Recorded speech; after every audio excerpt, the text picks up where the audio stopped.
ನಮಗೆ ನೋಡ್ರಿ ಡಾಕ್ಟರ್ ಬಲ್ಲಿ 50 ಪೇಷಂಟ್ ಬರಲಿ 100 ಪೇಷಂಟ್ ಬರಲಿ ಏನು ಫರಕ್ ಬೀಳಂಗಿಲ್ಲ. ಅವ್ರಿಗೆ 100 ಮಂದಿಗಾದರೂ ಬಿ ಪಿ ಚೆಕ್ ಮಾಡ್ತೀವಿ, 50 ಮಂದಿಗಾದರೂ ಟ್ರೀಟ್ಮೆಂಟ್ ಕೊಡ್ತೀವಿ. ನಮಗೇನು ಫರಕ್ಕೆ ಬೀಳಂಗಿಲ್ಲ. ಡಾಕ್ಟ್ರ್ ಪಗಾರ ಕೊಡ್ತಾರ, ನಾವು ಕೆಲಸ ಮಾಡ್ತೀವಿ, ಇಷ್ಟೇ ನಮಗೆ ಸಂಬಂಧ. ನಮಗೆ ಪಿತ್ತ ನೆತ್ತಿಗೆ ಎಲ್ಲಿ ಇರ್ತದೆ ಗೊತ್ತ್ರಿ? ಪೇಷಂಟ್ ಸಂಗಟೇನು ಬಂದಿರ್ತಾರಲ್ಲ ಅಟೆಂಡ್ರ್, ನಮಗೆ ಜರ ಬಿ ಪಿ ಚೆಕ್ ಮಾಡಿರಿ ಅಂತಾರ. ಅಲ್ಲೇ ನೋಡ್ರಿ ನಮ್ಮ ತಲೆ ಕೆಡೋದು. ಕೆಳಗಿಂದ ಮೇಲಿಂತ ಬಗ್ ಅಂತ ನೀಸಿಂದ ಹರ್ಕೊಲೆ ಏನು ತುರ್ಸ್ಕೊಲೆ ಅಂತ ನಂಗೆ ಸೆಟ್ಟ ಬರ್ತದೆ.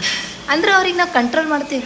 ಅಷ್ಟು ಕಂಟ್ರೋಲ್ ಮಾಡ್ಕೊಂಡು ಇಲ್ರಿ ಆರಾಮಿದ್ದೀರಿ, ಯಾಕೆ ಬಿ ಪಿ ಚೆಕ್ ಮಾಡ್ಕೊಂಡ್ರೆ ಎಷ್ಟು ಸ್ವೀಟ್ ಇಲ್ಲ, ಇಲ್ರಿ ತಲೆ ಬೇನಾಗತ್ತದ್ರಿ, ಗುಂಡಿ ಬೇನಾಗತ್ತದ್ರಿ ಅಂತ ಹೇಳಿಸಿಂದ ನೆಪ ಹೇಳಿ ಬಿ ಪಿ ಚೆಕ್ ಮಾಡಿಸ್ಕೊಂತಾರೆ. ಅದನ್ನೇ ಬರ್ತದೆ ನಮ್ಗೆ ತಲೆ ಬ್ಯಾನಿ.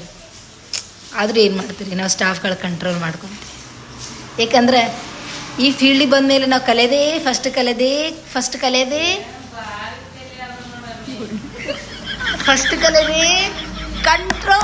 ಕಂಟ್ರೋಲ್ ಮಾಡ್ಕೊಳ್ಳೋದು.